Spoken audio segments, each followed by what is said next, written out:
Hey there everyone, welcome back to the Shine Guide. Next up in the series we'll be taking a look at the second secret shine in Serena Beach.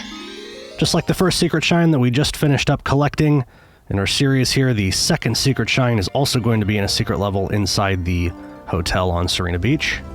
This time we're going to be selecting episode 4. This is where we go down into the casino area and visit a very cool secret area down there.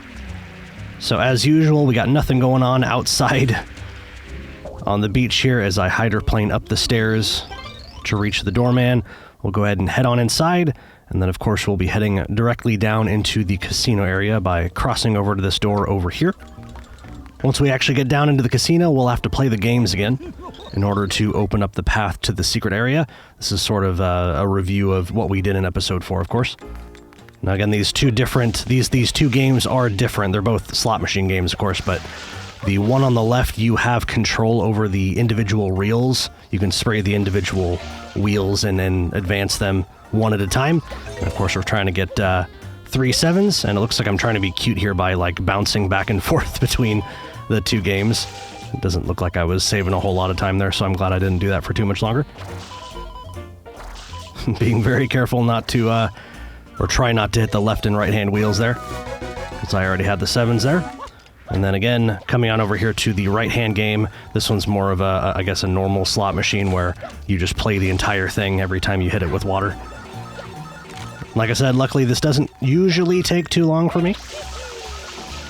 I usually get it in maybe 10 or so tries. I think I might have said in the original video that I thought that maybe the game might even give it to you after a certain number of tries.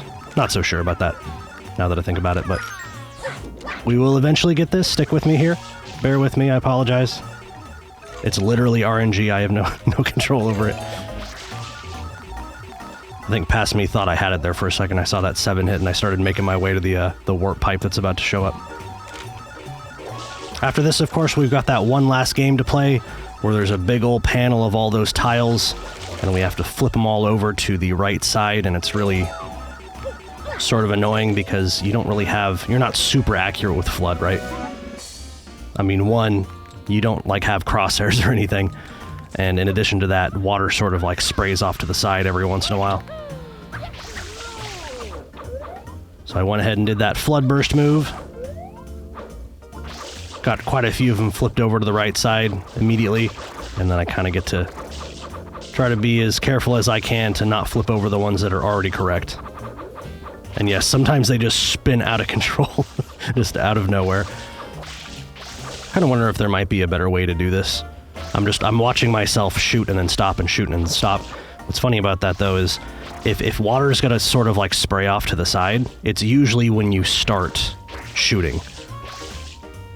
I think it's like when the trigger is just barely pulled, it sort of sprays kind of off randomly. That one was super stubborn right there. Alright, man. That was rough to watch. Anyway, though, we're done now. No more games to play. I'm gonna just hop into the warp pipe and get this one done. Alright, here we are now. Again, this is one of my favorite secret areas in Super Mario Sunshine. I love the skybox. Like the purple ocean down below and the orange sky. And all the seagulls that are somehow here for some reason. Luckily, of course, we don't have to wait for entire cycles to happen with these blocks. We can get away with a little bit more now that we have flood in the hover nozzle. Looks like 2 of these red coins so far have sort of been inside the direct paths of some of these blocks as they slide around, so be careful with that. It can be pretty easy to, not see where a red coin is because it's inside of a block at certain points in the cycles as things move around. Luckily, those blocks did, of course, have, those big, they're like glass, like big windows, so you can kind of see the red coins inside them at some points. Quite a few more of those red coins on those wooden pistons, those dowel things as they move inside and out those wall sections there.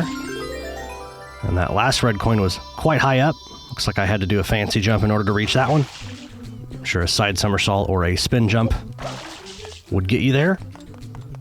And of course, having collected the 8th one, the shine is spawned for us, and all we really got to do is ride this block as it sort of tumbles randomly, and we'll be able to collect this one for ourselves.